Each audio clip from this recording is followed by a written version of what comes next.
Hello and welcome, ladies and gentlemen, to the status report highlight for the 24th of May 2016.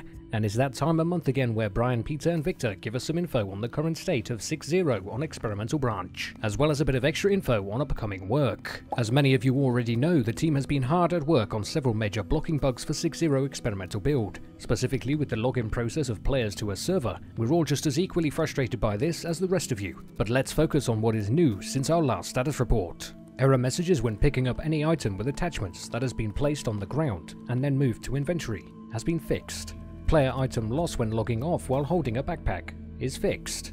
Several server crashes causing very short server uptime. Current known server crashes are fixed. Client crashes when navigating certain coastal cities. Reproducible client crashes related to rendering are fixed. Weapon attachments twitching randomly out of sync with weapon and player hands in progress. Client stuck on black screen after launching in some configurations. 50% of known causes are fixed, the remaining are in progress. Players seeing other players stuck in climbing animation in some situations. Reproducible known causes have been fixed. Client crash after exiting to main menu in some configurations is fixed. Character unable to see their clothing after initial spawn and login, fixed. Client crash when connecting to a new server.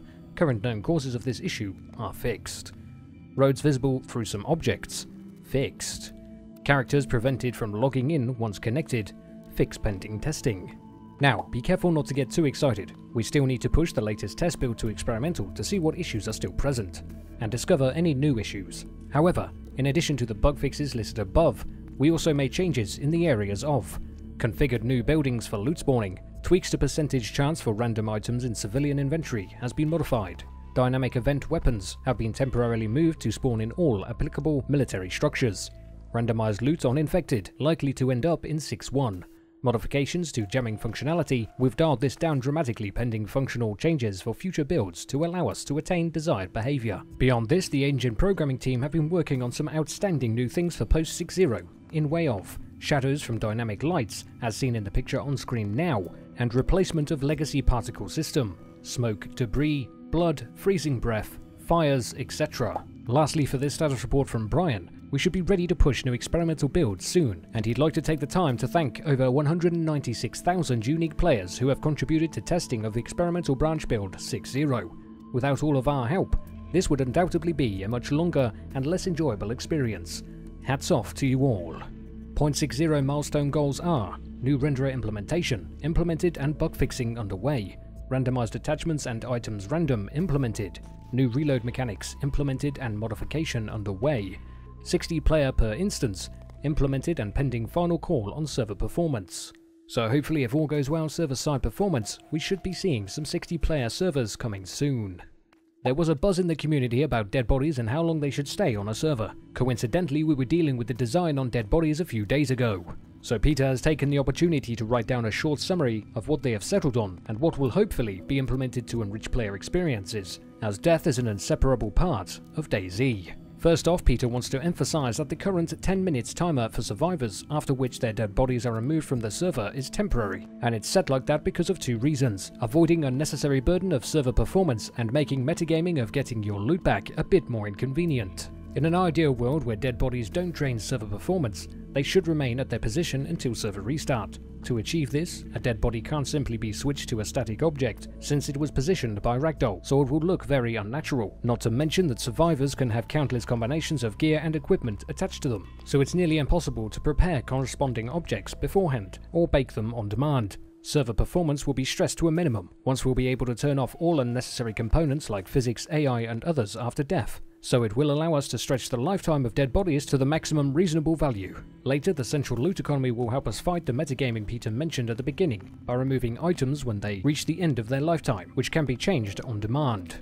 However, having dead bodies scattered around the environment wouldn't be very meaningful, unless there is an important part allowing us to create stories, or make decisions based upon them. It's our intention to make everything as graphical as possible, and we also want this to be the case for dead bodies of animals, and especially other survivors. Visual observation of dead bodies can give you answers for questions such as what happened at a specific location, or to evaluate the level of potential risk in any given area. All of this should be indicated from easily readable facts, like how that being died, how long ago it died, and what actions were performed on its dead body. After death, A body can be found in different states, which are visualized by small or complete changes of appearance. Obviously, actions like skinning a body should leave a pile of unusable remnants to be removed later, such as burying it with the proper tools on the right surface, thus creating a built-up heap of soil. More interesting is how a dead body changes its stages to reflect how long it's been laying around and how it affects interactions and other mechanics. Flies and later on decaying flesh helps you to estimate the time frame and warn you that meat collected after skinning will be rotten, and it will be better if you disinfect looted items from a corpse before using them. Decals, which are generated from bullet and or melee hits, stay on dead bodies, and coupled with blood puddles from severe bleeding, these unveil the probable cause of death. Note that all changes to character appearance acquired while alive, like beards, bloody hands, and others are visualized in the dead state too. It's needed to keep dead bodies present as long as possible, the same as the added functionality of them. Peter is eager to see how their behavior over time changes gameplay and player experiences by building a more believable world and making DayZ's atmosphere even more tense at the end. In the past week, we have started to process recently captured data. New animations will include missing parts of wounded character set, animations for attaching vehicle parts, and more infected attack variations. New reloads and animations for weapons including the Trumpet, SVD, and Mark II. Regarding the new player controller, we are discussing how to improve the camera itself for first and third person view as well. Character movement now has new settings options, which give us better control over transitions when changing speeds and directions. This all brings us closer to a more responsive and better player character, which hopefully everyone can enjoy in the near future. And that's all, ladies and gentlemen, for this week's status report highlight for the 24th of May, 2016. I'm looking forward to bumping those server slots up to 60 players and getting some sweet loot off of an infected corpse. As always, I would recommend you check out the status report yourself for the most amount of information that it holds. All links are in the description below, and I'll see you peeps next time.